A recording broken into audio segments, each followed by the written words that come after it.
So this, good morning, good afternoon, everyone. This talk tries to address some of these questions. The title is I Rise and I Help Others Rise. I not only have a great career and great life for myself, but also help others rise. How do we do that? All right. And so motivation career guidance for students. So I've been noticing that usually in final year, for a lot of students, for BTechs, I mean, undergrads, there is a difficult time which it's difficult to, there's a lot of challenges and difficult to go through that. So I've been seeing it for many years. For example, once when I was in W department, I had a student. He wouldn't come to the lab to do his project work. So I pulled him up. Why don't you come? And one day he just broke down into tears.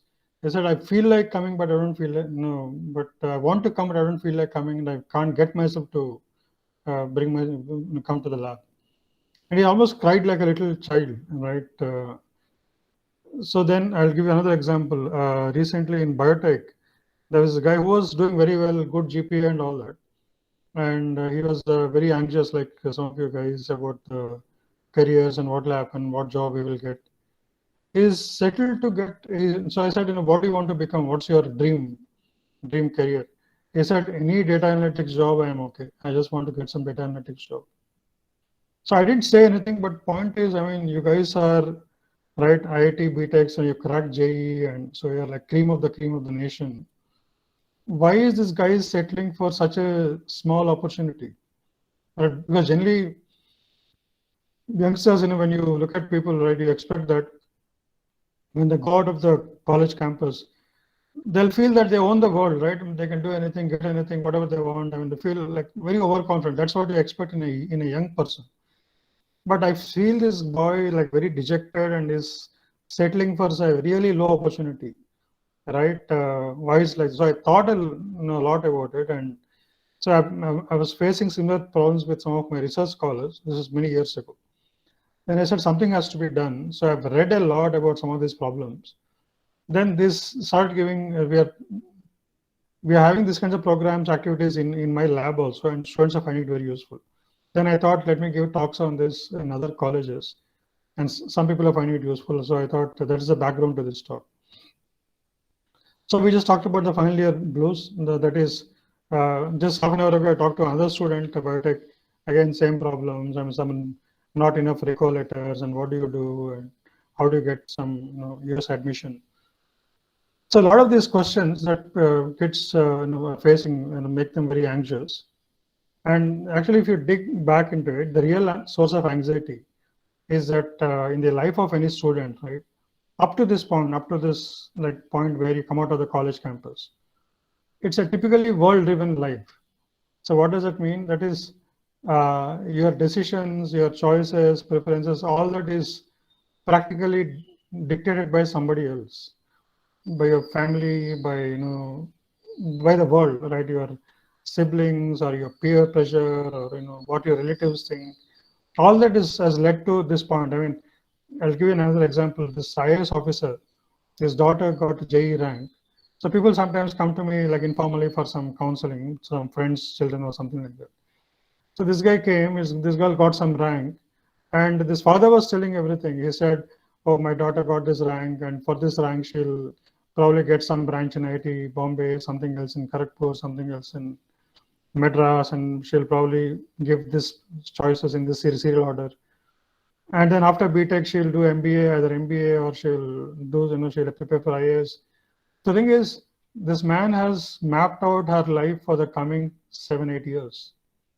And then I asked that girl, look, all this, your dad has all these plans for you, but what do you want? What do you like to do? She simply smiled and said, I'm okay with all this. Whatever my dad is planning, it's okay with me. So point is, she's acquiesced. It's not that she's very happy about all that. But point is, when somebody else or something else, an individual or a group is making your plans, and that has been like that right from childhood. Right? Suddenly, when you become a young person, ready to make your own plans, have your own dreams, right? But you haven't yet made the transition. Life can get very depressing, especially if you don't get the results that others are expecting of you. Okay, please tell me if this diagnosis is correct or not. So why can't people have a completely self-motivated and inspired life where you have your own dreams, you pursue them freely, in a carefree manner, like this Superman here? Why is it not possible? Because what happens is there are a lot of reasons why people cannot realize their full potential. And every person, it's a different reason. So I'm talking about the bigger problem. I'm not just talking about BTECs or anything like that. Right? That is, for example, somebody comes from middle class family, so there are financial restrictions. So that's why they are not able to come to their full fruition, right? Or they're from certain religion or caste, so therefore there's a disadvantage. Or they come from a backward region, like a village or something, right? So therefore there's a problem. Or if it's a girl and male-dominant society, yeah, that's another problem. So too much corruption in the country, yes, that will slow people down. I don't have connections because on some fields you need to have well connected, like film industry, for example. Okay, so that's another reason why people are held back. Our government is not creating enough jobs. That's also another reason. Thing is, we can quickly give some data to say that these are all excuses, because you can always find counterexamples, lots of counterexamples. In fact, the counterexamples are so many that you will find a rule, right, underlying the counterexamples. So middle class family, examples of Srinivas Ramanujan, Abdul Kalam. I don't know how many know Rakesh Junjunwala, one of the richest guys in the country right now. Right, he made huge amounts of money through stock market, investments. And he comes from an ordinary family, middle class family, where dad is an accountant. Backward religion, caste, Abdul Kalam, or minority religion or caste. Abdul Kalam, Ramnath Kovind, the president. Backward region, Fogart sisters, Dangal movie, you all have seen. Male-dominant society, you have seen how women are doing so well in holding on to top positions, right? Corruption, Session has shown how single-handedly one person can hold back corruption if they have the will. Then the way will appear slowly. Will is the first thing. And taking the decision to fix that is the first step. Connections, Ranveer Singh has shown that he doesn't come from a film family, right? But he has made it big. So just because of sheer talent. So government is not creating enough jobs. The counter to that is within the IT system, there are at least 1,000 faculty jobs vacant. So where are the people? So very often the problem seems to be not one of not having enough jobs, not having enough qualified people for the jobs. That's where the deficiency is. So that the ball is back in the court of the person who is trying to look for an opportunity, right? So one of the first things that we need to have a great career is not having knowledge of where you have jobs. Do you have jobs in this industry or that industry in India or abroad or Australia? All that is incidental. I mean, those questions can wait. But the real thing is, does a concerned person have a purpose of life, right? A big goal, right? The kind of the North Star of the life. If the person has that, right, then all other things seem to fall in place. All the confusion and all the anxiety and arises when you don't have any big goal, or you've forgotten your dreams you had when in your younger years. Usually in your childhood you have dreams, right? Especially high school period, you have a lot of dreams. After that, the world takes over, the family takes over, you're on some kind of a treadmill, and so you keep on going on the treadmill up to some point. You forgot your dreams. But treadmill can only take you up to a point and kind of leave you in the lurch beyond. That's typically what happens in your final year, right? So once you have that purpose, things start taking on a new meaning, right? So if you have that goal of life. So not only individuals, even industries have big goals, like big motto. And everything that the industry does will be organized around that central theme or a central motive. For some TED Talks, the objective is spread ideas. So everything that they do is around that. Microsoft, the big dream is, take the personal computer to every home, put it on the table. So that was a very ambitious goal in the 80s, but they have achieved that and then created, huge amount of wealth and the big company around that simple idea. So Tesla, again, to accelerate the world's transition to sustainable energy. So the thing is, similar to companies, if an individual's life has a central goal and everything that you do rotates around that central goal, right, connects to that, a common theme, lots of activities. So then you'll see a great progress occurring in that individual's life. Let me give an example. So this guy, his name is Afroz Shah. He's a young lawyer, Mumbai lawyer. So once he just joined the High Court and he was looking for some apartment to stay. He moved to Mumbai, looking for an apartment to stay. So he was looking for an apartment in this place near Versova Beach. So when he looked at the beach from one of the upper floors of the building, he was surprised to see this huge white path along the beach. So generally, because generally you don't see any roads on the beach, right? So I was wondering, what is this road sitting there on the beach? And so he comes down and goes closer to that thing. He sees that it's not a road; it's just a lot of huge pile of trash, a huge track of trash. I was quite shocked to see, how could people dump like so much trash on a beautiful beach side. And so he starts asking people around. I mean, what is this? And so people say that municipality has dumps all this trash here, and we don't know anything about it. Then he says, "Let us clean it up." Talks to asks a few people. Nobody bothers. So then he is faced with a little dilemma. That is, right. So he has seen a huge problem. There's a challenge, right? He wants to do something about it, but it's much bigger than his means. So what should he do? Should he take up action and struggle with that huge problem, or just move away and mind his own business? Okay, this is where the Sri Aurobindo's quotation comes handy. He says, "If thy aim be great and thy means small, still act. For by action alone can these things accrue to thee." That is, if you have a big aim, but your capacity is, and right now, talent and capacity at this time is not sufficient, you feel you're inadequate to the task, still go ahead and get into action, because only by getting into action, these capacities will come to you. Your capacities will grow, your means will grow. So normally we think of it the other way, right? We think because we don't have capacity right now, we don't even attempt any action. Whereas by getting ahead with action, your capacities will grow. So this boy went around asking people, and then in his building he found one 85-year-old guy, old man, who said, "I'll help you. Afroz, let me help you."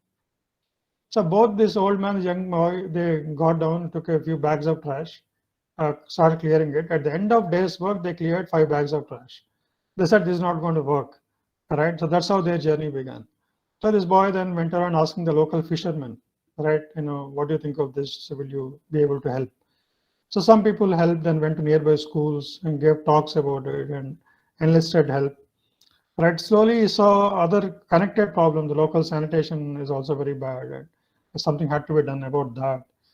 Right? And then as these guys were slowly, their numbers were growing, they were cleaning up the trash all by themselves. Then somebody sent some goons to threaten them, saying, "Why are you doing it? What's your interest in this?" He said, "No, they have no interest, except that it's very ugly and very unhealthy. This has to be done. I don't care who does it, it has to be done." So they didn't harm them, but they threatened them and went, which is very weird. So after that, after several months of effort, they cleared 9 million kgs of trash. Just that group, again, no government involvement, nothing. So this guy called Dhruv Rathi, who's a reporter, like a private guy, he heard about the story and wanted to interview Afroz Shah. See, he goes and talks to him. One of the first questions he asks him is, "Why did you do it? I mean, you're not government, you're not a bureaucrat, you're not a politician. You're just an individual, a normal citizen. Why did you do it?" His answer is quite shocking. "If not me, then who?" Right? I mean, if everybody thinks it's somebody else's problem, right, how will things get done? So if you talk about successful people in any field, and this is relevant not just for social service, in any field, right? Tomorrow, when you take up any career, you see people who are doing well in their careers, and you see they have certain common features or common qualities. One of the first things is that they're proactive. They take that first, see a problem, they take that first step, and don't think that it is somebody else's problem. The proactive behavior involves acting in advance of a future situation rather than just reacting to it, right? And taking a step forward where nobody else is, right? Others are hesitating. So whereas a lot of people want to be spoon-fed through life, I know one guy who is so much into astrology, my batchmate. So once I remember he came to Chennai because he heard that Chennai has great astrologers. So he came to Chennai and he asked me to take him around. He found some addresses of some famous astrologers. He literally did astrologer shopping and asked them, like, where should he work, which city he should settle in, whom should he marry, and all that. And he went away. And then I don't know whether he has followed all the advice but I find it so ridiculous. Because if you're not proactive, if you're constantly dependent on somebody else to tell what to do, your life will be miserable. I mean, I can give it to you in writing. And so people don't progress much with that kind of a ideology. So the thing is, successful people are not like that. They don't want to be spoon-fed by the world, right? They're not slaves of the environment. Let me give you this example of a kind of a brain disease. This a French doctor called Francois Lahermite. He studied a class of patients who were slaves to the sensory world. So they're completely dependent on the world outside. If a stimuli in their immediate environment prompts them to do something, they'll just go ahead and do it. Like, for example, if you put a toothbrush in front of them, they'll pick it up and start brushing. If you put a comb in front of them, they'll pick it up and start combing themselves. They don't even think whether it's necessary or is it timely or is it contextual. So this is a name for it. It's called environment dependency syndrome. And typically people who have damage to a part of the brain called prefrontal cortex, right? You know that. So they exhibit this kind of quality. I mean, even these days, the ordinary people also are not very different, right? Because you're working seriously on your computer, your mobile, makes a bing sound. There's a message, you pick it up and see, right? That's an environment dependency syndrome. Or some random email comes, so somebody asks for some data, immediately you respond to that. And so daily activity is so much driven by demands from others. Very, our ability to pursue our own dreams primarily, right, is somewhat weak in the current setting. Whereas that's where the challenge lies. Successful people are mainly driven by their goals, and they're not at the mercy of the stimuli coming from outside. Because there is one way of functioning, which is simply stimulus response kind of functioning, right? Where if there's no stimulus, you won't respond. So then that makes you very weak. Whereas other kind of functioning is will-driven functioning, right? So even though there's no external stimulus, your will and your imagination and your dreams propel you onwards and make you act. So you see successful people showing this second kind of functioning a lot more than simply stimulus-driven functioning, right? And also they take responsibility for their own progress because they like to propel themselves onwards, right? Therefore, whatever actions they take responsibility. So if they don't get great results, it's their responsibility. It's not because the parents let them down, or siblings are not cooperating, or classmates are not friendly. Or, it doesn't matter. Nothing matters. Their life is their responsibility. Then the next quality that you see is, so generally we talk about opportunities, right? And we go where opportunities are. But a more successful approach is to create opportunities where there aren't any apparent. So I'll tell you the story of this girl called, lady called Janice Steinfeld. So she wanted to be a singer, right? Since her younger days, she took some singing lessons and got a job in some restaurant or some country club. She wanted to take it to the next level. She wanted to become a lyric writer and a recording artist. So she moves to Nashville, it's a city in Tennessee in US, because that's a big music hub in US. So she moved there, tried for several years to become a lyric writer, get a break with some music company. As she couldn't get it. I mean, she didn't have couldn't get that break. So she was a bit dejected and all disappointed, all that. So kind of she hit a dead end. So this is where one important principle can be applied. That is, if you want to become something in life, right, you look for opportunity. If you get the opportunity, you will become that. Otherwise, you can't become. That's how generally our logic is. But thing is, another principle here is, if you want to become something outside in the world, first become that inside, first psychologically, emotionally, right, spiritually, first become that inside. Then whatever you are inside, right, you become that outside tomorrow. So keeping that in mind, instead of looking for opportunities, she start creating an opportunity. Because what is her goal? To become a singer and lyric writer, all that. Strictly speaking, to become that, she doesn't need a job, like a formal job with some company or something, right? She can sing whenever she can, whenever she feels like she can sing. Nobody is going to stop her. So that's what she began to do. She began to sing in. So whenever she goes to some party, right, somebody asks her, "Oh, I heard you can sing. Why don't you sing?" So she would sing unhesitatingly, or she would go to local schools and sing songs, entertain the kids, right, inspire them. Or she would just take her guitar and some electronic keyboard and sing on the street side. And wherever she gets a chance to start singing. So she started writing her own songs and singing in churches because she would also sing devotional songs. So once when she sang in a church, one old woman approached her and said, "Look, Jana, you sang that certain song and which I liked very much, and I was moved to tears. Why don't you will you be able to record it on in a cassette tape and give me a copy?" So she said, "Yeah, sure, I can do that." And she went back and recorded a few more songs and made a bunch of copies of such cassettes.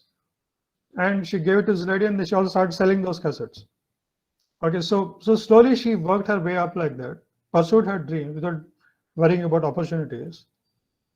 And after a few years of such an effort, right, she started two startups by herself. One is called Keynote Concerts, which gave more than 50 motivational concerts a year. So these guys would go to college campuses and combine music and motivation, right? And which is a great thing for youngsters, and that became a big hit.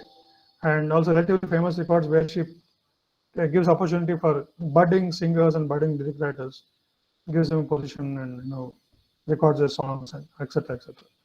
So the thing is, out of nothing, just because she had the courage to stick to her dreams, she not only lifted herself up, but she was also able to help many others like her, struggling like her. Next thing, they're very action oriented. I mean, just to give a kind of simple example, let's say imagine like two students, Ashok and Renu, they were looking for internship. Right. Only thing is they woke up a little bit late, and then Ashok put together a quick resume and started. No, so Renu, like let's say she started working on a resume first, but she started giving touch up to it, and she was never happy with the resume, and the colors are not right, the fonts are not ideal, etc. So she kept on working on the resume.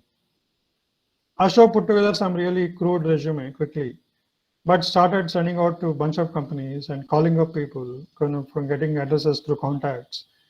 And within a couple of weeks, she landed some internship. Renu is still giving touch-ups to her resume. I mean, this is just a made-up story, but what I'm saying is, if successful people are very action-oriented, right? They're not just, they don't sit and plan and brood over it, just get into action very quickly. So when it comes to action, a big principle which is can be like a guiding principle for life in general is that people talk about two circles, right? A circle of concern and a circle of influence. The question is, when we talk about action, where should the action be directed, right? So it's a very important point. So circle of concern is something where we have all concern about. So for example, in COVID, this last 1.5 years of COVID, right? We've been seeing lots of things in news, like people dying all over the world, and we're very concerned, people suffering and all that. So we are concerned, but we cannot do about something that's happening far away from us. But if you look at circle of influence, that is, this is an area where if you do something, you'll have an influence, like your immediate neighborhood or your family or your nearby, your near and dear, your friends. You can do something concretely there in this circle.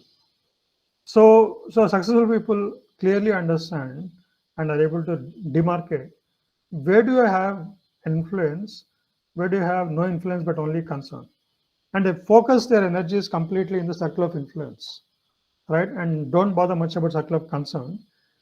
But by working like that for a long time, even the circle of influence slowly expands and might include the circle of concern. So just to give say it like in a slightly humorous way. So this couple, they were given some kind of a most harmonious couple award. Okay, so some reporter approaches them to find out what is their secret of conjugal harmony. So he asks them, like, how did you achieve this? So wife responds first, and she says, my husband and I have clearly decided to have very different domains of action. So we don't step on each other's toes. So we are totally happy. There's never any friction. And this guy is quite surprised, like, what are those domains? She says, look, when it comes to buying things for home and what to buy and where to buy from, which school the kids go to, what uniform they wear, all that is my domain. I take the shots. Then this guy asks, what does your husband do then? What's his domain? He says, my husband takes care of America's foreign policy, India's economic strategies, and China, Australia trade problem, etc. The biggest things in the world, he takes care of it. And he laughs. She laughs. Like, so basically, what she's saying is, my husband is good for nothing. He sits there and commenting on everything under the sun. I do all the work for home. No, but this is just a made-up story again. But the point is, you see people busy arguing about all the major problems of the world, but doing very little in their own personal sphere. And you'll also notice, if you track them for sufficient time, they don't get much done in their personal sphere. But people who are very focused, they know what they want and what their goals are and pursue them, you'll find them more successful. So thing is this. So in case of successful people, the action is completely focused on circle of influence. They'll stay away from the circle of concern. But when you say circle of influence, right, we said, okay, you decide you'll act in this area and these are your goals. But very often what happens is, you set out following one goal and you may not be very successful in that, right? So in early stage, especially right after your college, like maybe first 10 years of career, we want to try several things before you find what your real passion is and what your real goal is. And once you find that, you may want to pursue it relentlessly in a one-pointed fashion. So I'll tell you the example of this girl called Supriya, right? Like a lot of kids, she after +2, she didn't know what to do. You're not sure. She thought she liked biology. Then after a week, she thought she'll do economics. Then she thought she'll do commerce. So she did commerce, BCom and all that. Then what do? Maybe logical thing is to do CA, right? But after some time, she decided, CA is not for her, and she didn't know what to do. So it's a big fight with her parents. The parents yelled at her saying, you don't have any clear goals, and right, you're very confused, and how will you live like this, etc., etc. Big showdown with the parents. So what did she do? She said, okay, I'm very confused, I don't know what to do, so let me do something about that confusion without worrying about what field to get into. So she called for a big meeting, right, and called a lot of kids of her age, right, your college students of her age, right, who are confused about their careers. And she also called successful people who solved the problem for themselves and invited them to give talks and talk about how they did it, how they could sort out their confusion and find their path. Right? So all these guys gave talks, and people who were confused and were searching for their career, to find their feet, they came and listened to the talks.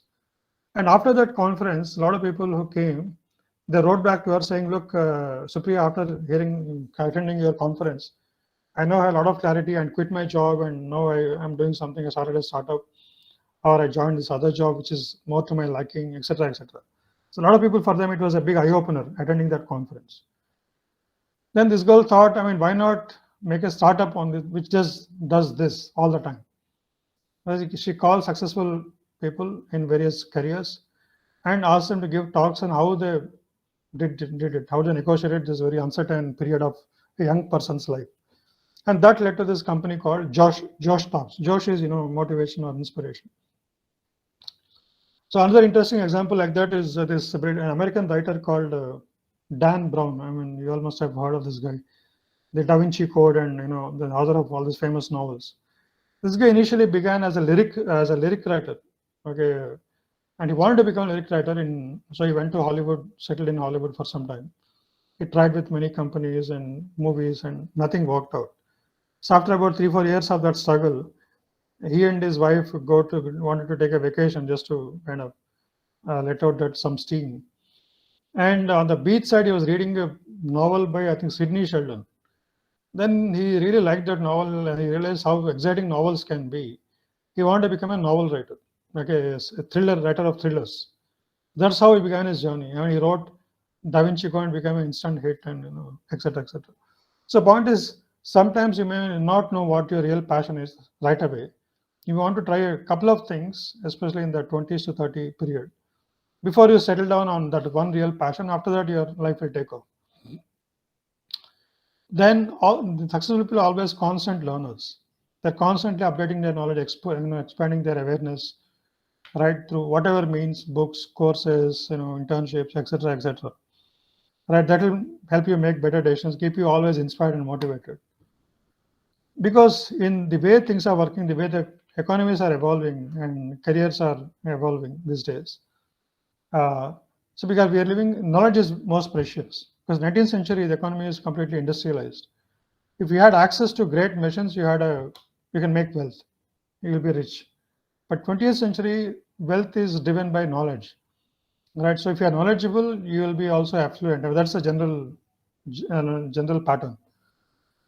So I want to quote this quote from Peter Drucker, who is considered the father of modern management. He says, in the future, there will be no poor countries. There will be only ignorant countries. So basically, the idea is that ignorance leads to poverty. So knowledge is something not that you get only by taking courses or by, it doesn't have to come from somebody. You can teach yourself. You can be self-taught. And with the in the internet era, there's a lot of knowledge resources on the net. So if you sit in the driver's seat and keep driving yourself, you can gain a lot of knowledge. Here again, I would recommend a lot of this success literature, which is a huge body of literature, can be very motivating. Jack Canfield is a great author. Is one of the persons behind this Chicken Soup for Soul series of books, which became like a phenomenon in the publishing world. I think they published something like 8 million books or something like this. Huge this thing. So even Stephen Covey's Seven Habits sold 30 million copies all over the world, translated to many languages. This is something that especially in India, this kind of books are somewhat not that popular. They're becoming popular these days. I was talking to a scientist who works in CERN in Geneva. She was saying that look, instead of all this with the physics and math and biology and all that, if they teach this in our schools and colleges, right, kids are much better off than learning only all the academic stuff. So Rashmi Bansal, IIM graduate, she's written lots of books about Indian entrepreneurs. Very exciting to read. This is one example. And Supriya Paul, I just mentioned, she's also written a book about her story. So the many books, so I don't know, if you're interested in science, again, there are lots of popular science stuff, which can be very motivating. So anyway, huge world of books, motivational and knowledge based books. It's up to you. According to your taste, you can pick up things. But that will be a huge fuel, right, to propel you onwards and towards success. Next, they are successful people are also risk takers, right? At some point, they decide to come out of the comfort zone. Because what very often you'll find, not very often, sometimes you'll find in your life is, you'll be operating in a comfort zone, but you'll be feeling inside somewhere that you are rotting, you are stagnating, you are not going forward. But then to come out of it, there are all these family constraints, you don't want to disturb the apple cart. So you'll just stay put, right? This is where people who come out of that, step out of that comfort zone will make it big. There is an example of this guy called Jeff Ark. This guy was a school teacher. He's a karate school teacher. So teaches karate to school kids. So obviously that's not a very challenging, job. He was getting bored with this job. And he was also listening to some motivational tapes. So there's this motivational speaker called Anthony Robbins. So he was listening to this guy's tapes every day, every night before going to bed. And one of his tapes, this Anthony Robbins, one of his important, ideas is that you have to dream bigger. You have to always try to go to the next level. Don't settle down at one level for a long time. So he wanted to do something with his life, and he always wanted to make a movie. Actually, he wanted to write a script for a movie and get it made into a movie. So he writes a script for a movie called Sleepless in Seattle. So in this movie, the hero and heroine don't meet each other for halfway into the movie, up to halfway into the movie. So which is slightly weird or just strange about the movie. So he showed the story around to a lot of people, and most people discouraged him, saying, "What kind of rubbish is this?" So in Indian films, for example, hero and heroine keep chasing each other throughout the movie, and still they flop. That's a different story. But if they don't meet each other, until half the movie, how will people like it? But he somehow believed in the idea, and he went around asking for people, for buyers. Finally, somebody likes it and they bought it for some $250,000. And movie was made, became a big hit. Jeff had Oscar nomination for screenplay, and the protagonism, the hero, heroine, the main characters were played by Tom Hanks and Meg Ryan. For them also, they catapulted them into huge fame. So the thing is, just because somebody wanted to step out of the comfort zone, right, and pursue their dreams, right, big things can happen.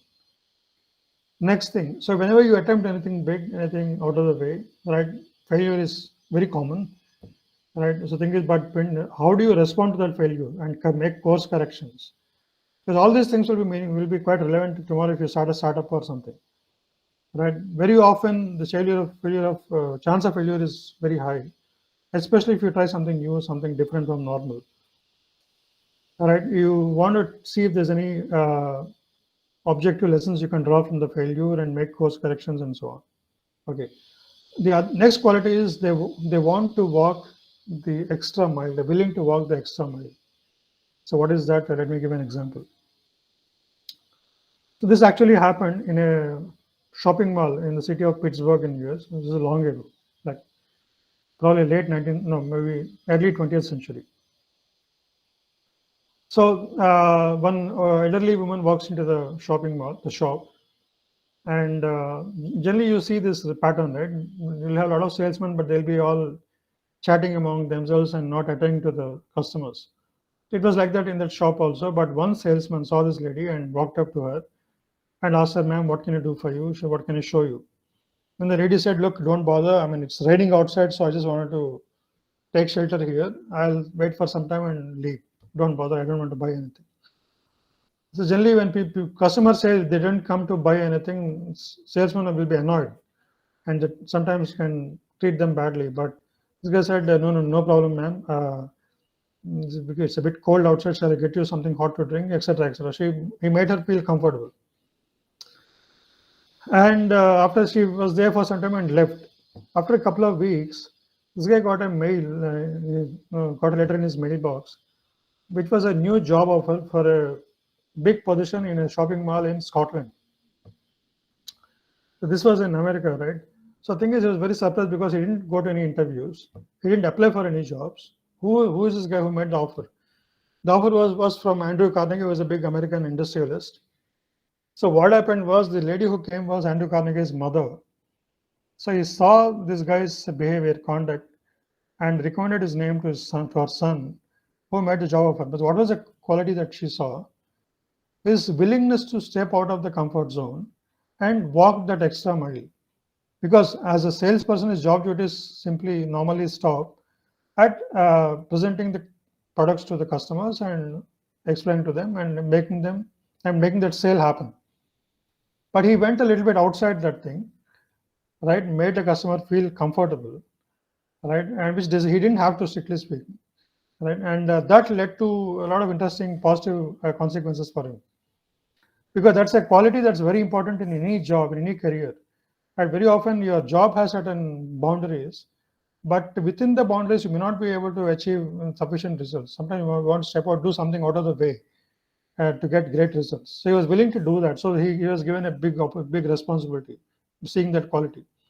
So this quality is emphasized a lot by this writer called Napoleon Hill. This story is given in the book called Master Key to Riches. Then they're not dejected by rejection. Because whenever you try something, there'll be rejections. The story of this lady called Chinu Kala.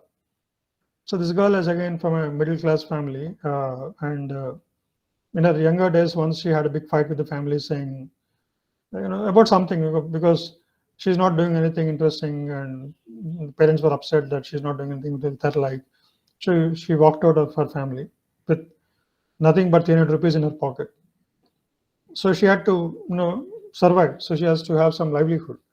So somebody says you can, go door to door and sell products. She has never done that. She's right. She was a very happy, kind of pampered kind of young person. But she had to do it for sake of survival. So she got some basic training and she went to some household and knocked on the door. And this lady opened the door and she was about to explain about her product. The lady immediately slammed the door on her face. So she was completely dejected. She felt sad. I don't know, she wanted to commit suicide and all that. But she again mustered some courage to go on, right? But that initial rejection really steeled her will to go to the end of the road, no matter what happens from then on.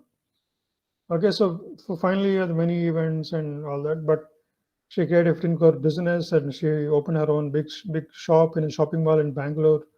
Now she's very big. But it all started with that initial rejection. But the initial rejection can take you two different ways. She wanted to, took it as a impetus, to do even more, work even harder, right? And she did well. Another example of a guy who took rejections in a positive way is this British writer called John Creasy. So this guy got initially 743 rejection slips before he published his first book. Okay, which is a lot for anybody to take. But after that, he wrote 600 books, published 600 books, published in many different pseudonyms. He had a successful career for 40 years. So people. So I just had a chat with a student who was worried, who apparently you need 3 recall letters, right? But she was only getting 2 recall letters, and what do you do about it? So point is, if you are so much in love with your goal, the path will emerge on its own, right? Nothing can stop you, right? This is a good example of that. Another example of that, which is really interesting example, this guy called Monty Roberts. This guy comes originally from a very poor family. So in his, in his primary grade or very young in his school, once his teacher asked him to ask all the kids to write an essay on what they would like to become when they grow up. So this boy wrote that he wanted to buy a huge ranch of 200 acres. He had very precise ideas as a little boy. He wanted to buy a ranch of 200 acres, groom race horses on that ranch, and sell them and become very rich. That was his very clear dream as a little boy. Usually little boys, when you ask them, they'll say they want to become astronauts. This guy is very different. The teacher looks at the essay and kind of mocks at it and says, I'm giving you an F grade, I'll fail you. Why is that? Because he says you are very unreasonable, unrealistic. Right? Then again, the teacher calls the boy and says, look, if you are willing to rewrite the essay in more realistic terms, because this boy comes from a very poor family, they were, just grooming some horses and a small ranch, right, and just getting by. So the teacher says, you write a more realistic essay, then I'll give you a pass grade.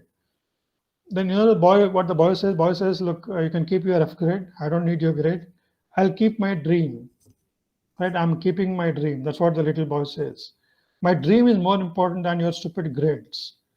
Right, so he throws the essay on his teacher's face and walks away. And he actually makes the dream real when he because these dreams are what are going to tomorrow become real, not all your certificates. Right. So he really actually acquires a huge ranch progressively in steps, of course, in Texas, and it's called Flag Is Up Farms. That's what the ranch is. And he becomes a millionaire, just as he promised that he will become as a little boy. Then finally, they pursue their goal for long years. It's not a question of 6 months or 1 year and all. So if you read Malcolm Gladwell, the famous author of many popular books, if one of the books says how many hours it takes for a person to become an expert, like a super expert at whatever that they're doing, as a violinist or a veena player or whatever, right? It says based on some calculation, it says you need 10,000 hours of practice. Okay, so basically you need to stick with whatever you're doing for a long years before you become a super expert in that and make it big in that field. That's why it better be something that you're very fond of, really passionate about. Otherwise, you won't feel like putting in that kind of effort. This guy called Anand Negi, for example, used to work in Himachal Pradesh in a government job, in a government program called Desert Development Program. Himachal is obviously a very hilly area. Since it's very cold, there's not much vegetation. So there's a government program to create a lot of vegetation and kind of de-desertify these lands. So he began working in 1999, and he saw very early on that governments just spend money but don't deliver any results. So he started working on his own on an individual basis. He was working in a place called Kinnaur in Himachal, right? And finally in 2003, moved there completely, started working with some help of some locals. So this small group of very motivated individuals, they converted 90 hectares of mountainous desert land, right, into a green land by planting 30,000 trees. Just no government support, no nothing. Just that small group of inspired people. So in fact, that's a proof of what a small band of inspired people can achieve, right? So it's a great demonstration. So similarly, if you look at the spelling bee competition, which is a very big thing in US, so this lady called Angela Duckworth, a writer, right, who was interviewed a lot of these kids, and to find out what is the secret of success, how do they make it big in this competition. One common answer she got from all the winners of this competition is deliberate practice or grit. That is not giving up because things are going tough. So winners typically put in thousands of hours of practice, but it's deliberate because they love that competition. So they put in that kind of effort. So she says one of the major factors that distinguish successful students from those who fail is this quality of grit, a strong will, wanting to get there. It's not talent and intelligence and all that. The sheer grit will get people through huge hurdles and make them successful. Okay, so up to this point, so any questions so far? I'll just take a short 1 minute break, just to catch my breath, but any questions so far?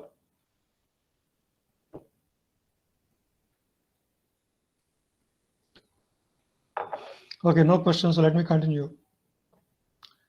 So up to this point, it's all about individual functioning, individual qualities, and what qualities make people successful. From now on, but nobody can be successful all by solo effort, right? You always have to work with other people. So how do you do that? How do you do that properly so that there is success? So let's talk about working with others. So here again, when we talk about others, I group them into 3 categories. Those who are more senior to you, older than you, more experienced than you, right? Who can play the role of a mentor to you? That's one category. You can have multiple mentors. The second category is those who are at your level, your peers. Then third category is those who work under you, under your guidance. That's the third category. Let us look at the first category. So these are people who are wiser and more competent than you in a given domain. So whose advice and counsel can be useful to you, right? And they have concern for you, and you also admire them. And it's good to have mentor, right? And the mentors, you have to search for them, right? Great examples of mentors and students, disciples is Sri Ramakrishna Swami Vivekananda, very popular, or Gopi Chand and PV Sindhu in the world of sports. But anyway, it's good to have mentors, and good mentor can be valuable in the life of a young individual. So in this book by John Maxwell, 15 Invaluable Laws of Growth, how do individuals grow? How do you grow in life? He says the role of mentor is very important. A good mentor is a worthy example. So when you see a person, right, that you want to emulate, the very existence of that kind of person can be very inspiring, can propel you towards more hard work and and towards progress. And a good mentor should be available to you. So you'll have a lot of role models in various fields, whether it's, but if they're all far away somewhere, right, you don't have access to them, they are not sufficiently useful. I mean, unless you are Eklavya, who can just put a statue and grow with the help of the inspiration from a statue. So that person should be accessible. You should be able to go talk to that person and have conversations, get feedback and all that stuff. They should have proven experience so that when they give advice, they know what they're talking about, right? Then they should possess a lot of general wisdom about how things work in life, right? It's not enough to have technical knowledge in one domain, but also general understanding of life. Then they should be friendly and supportive, because they are very good at what they're doing, they're wise and all that, but they're very kind of harsh and hard on you. Then that's not very useful, because where a young person who's still trying to find his or her feet, they make a lot of mistakes, and that's where they need a lot of support and a friendly approach, and not a harsh and rigid approach. So the mentor should have all these qualities. If they find such a mentor, then that will be great. So that can be very useful. The next group is a group at your level, your peer group. Here again, it would be nice to have something called a mastermind group. A lot of writers talk about the need for a mastermind group. This is a small set of individuals who are like-minded, who are like a group of friends, right? And they can be from the same domain or different domains, but they help and motivate each other. So for example, even now, I'm sure you all have some friends, like whenever you're feeling down or you're feeling depressed, you call up some friend, right? And you share ideas and get some feedback. The other guy will give you some supporting advice. So it'll be good to have that kind of a mastermind group. Even when you're working, when you have, middle of your careers, you guys can meet often, go for either family reunions or go on a trip together, or meet regularly to give advice to each other, in your career advice to each other. Only thing is, in such a group, try to avoid pessimistic people who believe nothing can happen and who are discouraged. Don't have that kind of people in this group. So that kind of a group, if it forms, right, that can be a great source of support and motivation for you. So this quote from Helen Keller, alone we can do so little, together we can do so much. So a good example of this kind of mastermind group, a great example, is Infosys founders. Right, all these guys originally were colleagues in a company called Patni, and then they wanted to start their own company. And you can see Narayan Murthy and Chris Gopalakrishnan in this picture. I don't know the others, but these are all the 7 founders of Infosys. So they broke away and started their own company, called it Infosys. They started in the front room of Narayan Murthy's house. Right, that's how they began their journey. And now you see where they've come. Another great example I'm very fond of is this group of kids from a small village in US. This is a story from 1950s. This is a village called Coalwood in West Virginia. So 1958 was a time when Russia launched the first artificial satellite, the Sputnik, right? The Sputnik was created huge uproar all over the world, because for the first time there was a man-made object put into orbit. And you could also see the satellite from the Earth, because the solar panels of the satellite were such that they reflect the sunlight, and you can see it as a little moving dot, shining dot, like in the sky. It looks like a moving star. So all over the world, people were gaping at it in wonder and commenting on that. So this village also, people got out of their houses one night and they were looking at this wonder in the night sky. So a lot of people reacted with fear, because if somebody can put an object in the sky like that, they can use it to throw bombs. Some Russia can use it to throw bombs on US. So they're very scared about that. But the small group of young high school kids, not even college kids, because it's a small village. One of the kids in that group, his name is Homer, he said, okay, I want to build a rocket like that. Right? The thing is, the school was so backward, and you're talking about 1950s, where the American rocket program didn't really take off at that time. NASA was in a very nascent stage. This way wanted to build a rocket, right, already. So they had no idea how to build a rocket. They don't even know what a rocket looks like. So then there's right to this scientist called Werner von Braun, who was a scientist at NASA at that time. So he sends them some material on what a rocket is and how does it work and all that. Then slowly, very painstakingly, right, they work their way up and start building a series of rocket models, like Project Rocket, simple, prototype rockets, of course. And they made a movie of this whole story, right? The whole movie is about the accidents of their project rockets, their toy rockets. And finally, by the end of the movie, they succeed in building a good rocket, which goes up a few kilometers into the sky. That was a big deal. And that their project gets first prize in a national science fair. So whole movie is about that. So the story was originally titled Rocket Boys, but after that, the author took an anagram of that, and if you jumble the words, the letters in Rocket Boys, you get October Sky. And October was when the satellite was first launched, so it's a very interesting that the two words are related. So it's a very inspiring movie. If you want, if you get hold of this movie, please watch it.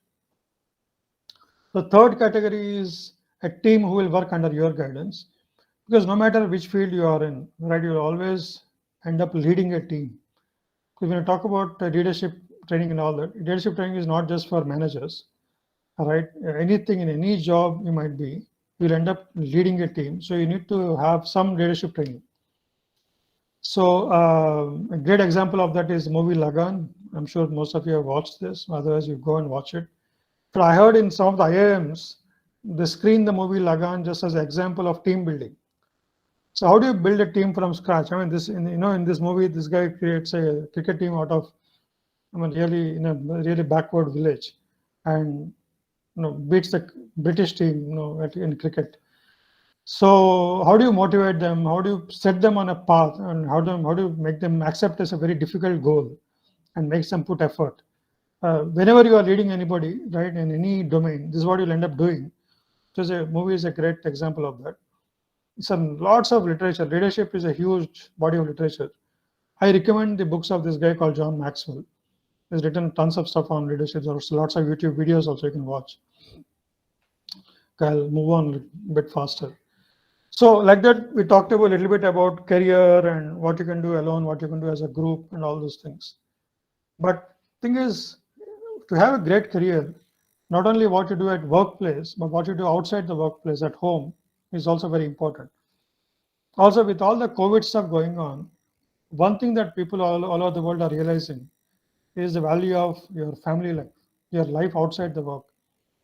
In fact, there is this news item recently that in US alone, because of COVID, 4.3 million people have quit their jobs for two reasons. One is they realize how bad their job is, right? How boring it is, and they realize how important family is, right? And for both reasons, they said, okay, let me start afresh and create a career on new foundations, where I can also stay close to my family and enjoy my family and that togetherness, and also have a career which is more meaningful to my deepest desires, right?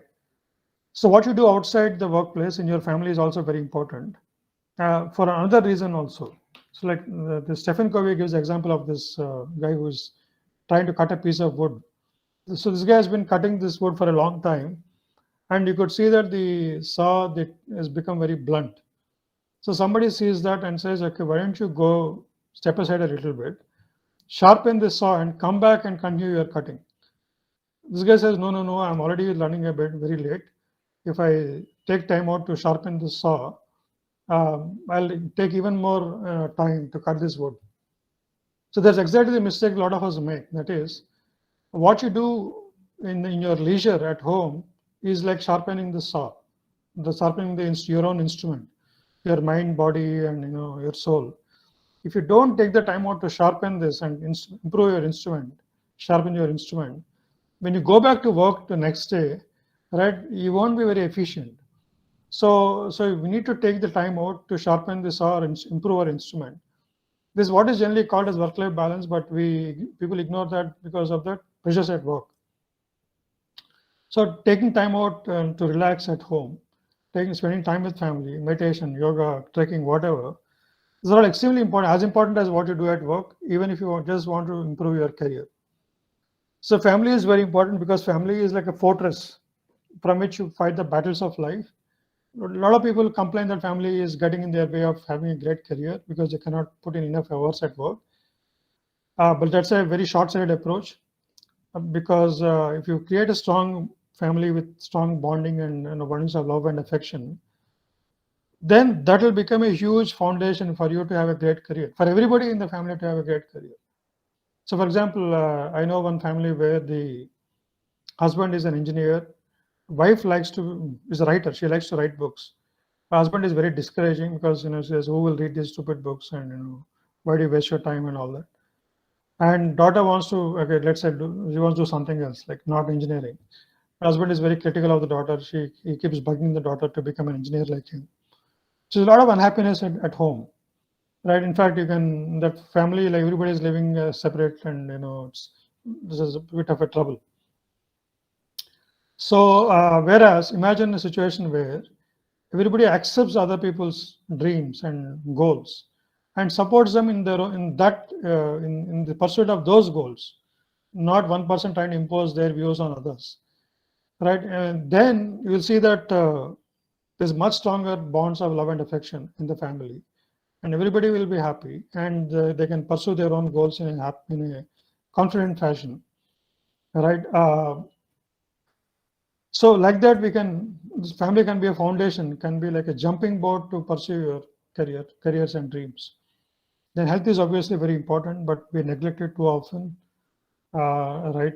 Balanced diet and timely diet is very, especially in younger years, people ignore that a lot and start paying for it in the 40s. So especially for youngsters, a simple solution to this is don't even worry about exercise and gym and all that. Just get into some kind of a sport which you are fond of. Like I know one relative, this man is 85-year-old now, is so fit, is fit as a fiddle. The secret is very simple. He has been a tennis player all his life. Well, not a professional player, just as a hobby, but quite regular at it. Every week he would play at least 2-3 times. And off late he has not been playing, but I mean he's still fit just because of that one simple habit. And that's an easy habit because it's fun habit, right? So money again, I mean, you should talk to some financial planner and understand about investment and all that at a very young age, and you should start at a very young age. But one thing I can tell you about attitude towards money. So a lot of people have these attitudes like that money is very bad and root of all evil. Don't hanker for money. Rich people are bad, etc., etc. These are the kind of attitudes which are negative attitudes towards money, which keep money away from you, right? And whereas more positive attitudes could be like that money is generated by creative and diligent effort, right? If you serve others, fulfill a social need, money will come to you. And if you discover what your hidden talents are and express them in a manner that's they're useful to the society, right? And again, society will pay you for your services. So it is possible to have a healthy and affluent life. One of the requirements is that you need to have a more healthy, positive attitude towards money. Then finally, it will be useful to visualize a beautiful life. I mean, we should have that chance. We have a right to have a beautiful life, but we need to have a clear idea about what it is should be like and visualize it very precisely, in a very detailed fashion. Because there is an interesting truth of life, which William James captures it very nicely in this quotation. The greatest discovery of our generation is that human beings can alter their lives by altering the attitudes of their mind. If attitude towards mind is very pessimistic and negative, those are the kinds of experiences you will attract. But if your attitudes are positive and optimistic and hopeful and inspired, then you'll automatically attract those kinds of experiences. Your life events will develop in that fashion. You can watch this movie called The Founder, the story of the guy who started the McDonald's chain. So in the movie, this guy, he was originally a salesman. He was getting bored with his life. He wanted something big. He keeps listening to some motivational tapes, and he keeps listening to this quotation. Right? If you change your attitudes, you will change your life living conditions. So finally, so there is a huge science called a science of success. A lot of literature on this around this space. Self-help, motivation, inspiration, science of success. It's picking up a lot in India also, right? And people are benefiting from that. I myself am a beneficiary of this. That I started reading this kind of books from about 2015 because somebody gave me a book. And initially, I didn't have much opinion about this. But after I read one book, that led me to another book, and that led to me another book. I now have about 200-300 titles in this genre. I find it very useful. And it can be like a general reading, part of the general library, right? Um, so if we grow by ourselves, right, and then at some point we'll be in a position to give back to society because which has given us so much. Then if we can do that on a large scale, right, if we create this kind of philosophy, propagate this kind of philosophy on a large scale, then more people will be successful and India will be more affluent, will be like this and not with the stinky and right? Congested streets and all that. So yeah, that's all I want to say. And I just want to talk about this script that we developed called Bharati script. And Jai Hind.